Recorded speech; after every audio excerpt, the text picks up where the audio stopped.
আজকে 4th June আর কি, আগামী 7th জুন শনিবার, সেই দিনকে পবিত্র ঈদুল আজহার নামাজ অনুষ্ঠিত হবে আর কি। আমি সকলকে পবিত্র ঈদুল আজহারের নামাজের ঈদের তার শুভেচ্ছা অভিনন্দন জানাচ্ছি, এবং সেই সঙ্গে জানাই যে সকলে ভালো থাকুন, সুস্থ থাকুন এবং সম্প্রীতি বজায় রেখে সকলে মিলে ঈদের আনন্দ উৎসব করবে। সেই সঙ্গে কিছু কথা আপনাদের মাধ্যমে আমি আমার এলাকাবাসীকে জানাতে চাই। বিষয়টা হচ্ছে যে আমাদের এই ঈদুল আজহার যে নামাজ, অর্থাৎ কুরবানি নামাজ আর কি, কুরবানি সকলে করবেন আর কি। মুসলিম ভাইরা, আমি সকলের কাছে আমার বিনম্র আবেদন, এই কুরবানি হচ্ছে তার পবিত্রতা রাখবে, এই পবিত্র কাজে পবিত্রতাটা বজায় রাখবে না। কুরবানি হবে পর্দার মধ্যে, যেন লোকালয়ে বা রাস্তার উপরে কখনো করবেন না। কারণ আমরা জানি যে এই কুরবানি কিন্তু সবারই জন্য নয়। আমরা হিন্দু মুসলিম, আমরা একসঙ্গে বসবাস করি, আমরা একই রাস্তা দিয়ে যাতায়াত করি, আর এর যে কুরবানির যে পবিত্রতা রয়েছে, যার জন্য আমরা ঈদুল আজহার যে নামাজ পড়ে থাকি, নামাজের পরে কুরবানি করে থাকি, আমরা সেই নির্দেশটাকে সেটা ভালোভাবে পালন করি, যেন আমরা অন্যকে আমরা যেন সম্প্রীতি বজায় রাখার উদ্দেশ্যে বা সম্প্রীতিকে নিয়ে চলার লক্ষ্যে আমরা পর্দার আড়ালে করবো, কাউরি নজরে এটাকে রাখবো না। এবং সেই সঙ্গে কুরবানি করতে গিয়ে দেখা যায় যে কিছু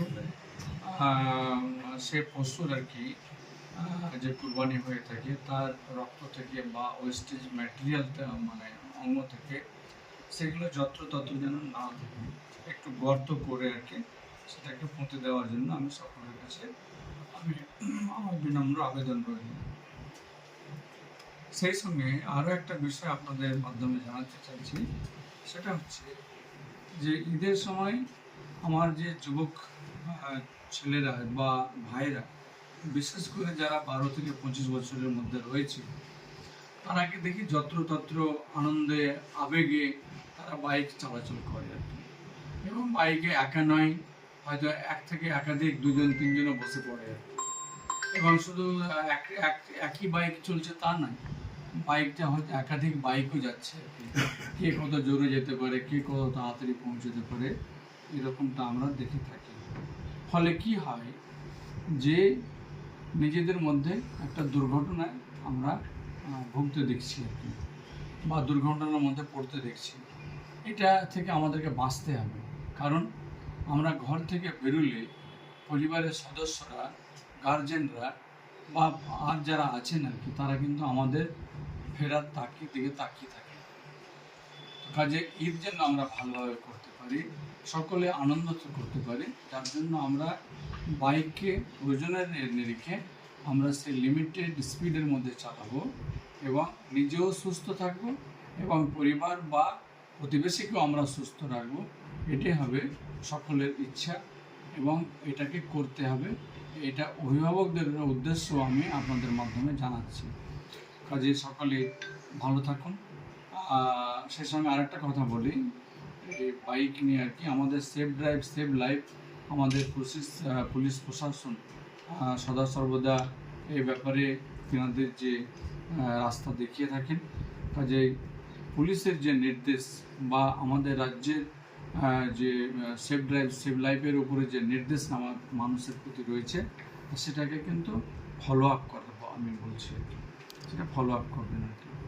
অর্থাৎ হেলমেট যেন থাকে, জুতো থাকে, অর্থাৎ গাড়িতে কাগজপত্র থাকে, একটা স্পিড যেন লিমিটের মধ্যে থাকে, এইসবগুলোকে মাথায় রেখে চলার জন্য সকলের কাছে আবেদন আমি জানাচ্ছি।